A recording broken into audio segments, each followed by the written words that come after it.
오늘은 다소 민감하지만 많은 분들이 공감할 만한 고민을 전해드립니다. 바로 입냄새에 대한 이야기인데요. 최근 한 온라인 커뮤니티의 시대, 식구들의 입냄새 때문에 식사할 때마다 불편하다는 사연이 올라와 화제가 되고 있습니다. 더군다나 남편은 본인의 입냄새를 전혀 느끼지 못하고 있다고 하는데요. 입냄새는 과연 유전일까요? 그리고 상대방의 기분을 상하지 않게 하면서도 문제를 해결할 방법은 없을까요? 지금부터 자세히 전해드립니다. 지난 18일 한 온라인 커뮤니티에 남편 쪽 집안이 대체로 입냄새가 심해요 라는 제목의 글이 올라왔습니다.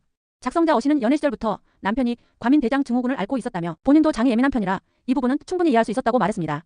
하지만 결혼 후 7개월 동안 시댁 식구들과 함께 살면서 다른 문제가 생겼습니다. 아버님과 도련님, 그리고 남편 모두 입냄새가 심하다는 것. 매주 주말 저녁을 함께 먹는데 대화할 때마다 속이 불편할 정도로 냄새가 난다는 것.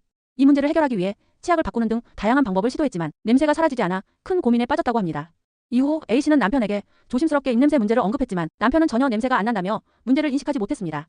그나마 A씨가 주말마다 남편을 치과와 내과에 데리고 다닌 덕분에 남편의 입냄새는 나아졌지만 아버님과 도련님의 입냄새는 여전한 상황입니다. 이제 A씨의 고민은 어떻게 해야 기분 나쁘지 않게 시댁 식구들에게 이 문제를 전달할 수 있을까? 입냄새가 위장 질환 때문이라면 유전적인 요소도 있는 걸까? 전문가들은 입냄새의 원인이 부분적으로 유전적인 영향을 받을 수 있지만 더 중요한 것은 위생습관, 식습관, 건강 상태라고 설명합니다. 입냄새의 주요 원인, 잘못된 양치 습관 및 구강 청결 부족, 위장 질환, 과민대장 증후군 등 소화기 문제, 흡연, 음주, 스트레스 등의 생활습관, 해결 방법, 올바른 양치법 실천형 클리너 사용, 치실각을 활용, 과일 채소 섭취 늘리기 저지 방고 섬유질 음식 추천, 정기적인 치과 검진을 통해 구강 건강 점검하기. 전문가들은 구강 청결제는 일시적인 효과만 있을 뿐 근본적인 해결을 위해서는 생활 습관을 개선하는 것이 필수적이라고 조언합니다. 입냄새 문제, 참 말하기 어려운 부분이죠. 특히 가족이나 가까운 사람일수록 조심스럽게 다가가야 하는 문제입니다. A씨처럼 상대방의 기분을 상하지 않게 하면서도 문제를 해결하고 싶다면 자연스럽게 건강관리의 필요성을 강조하는 것이 한 가지 방법일 수 있습니다.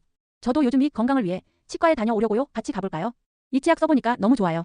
드릴 테니 한번 써보세요. 이렇게 자연스럽게 접근하면 상대방도 거부감 없이 받아들일 수 있겠죠? 여러분은 이런 상황에서 어떻게 해결하는 것이 좋다고 생각하시나요?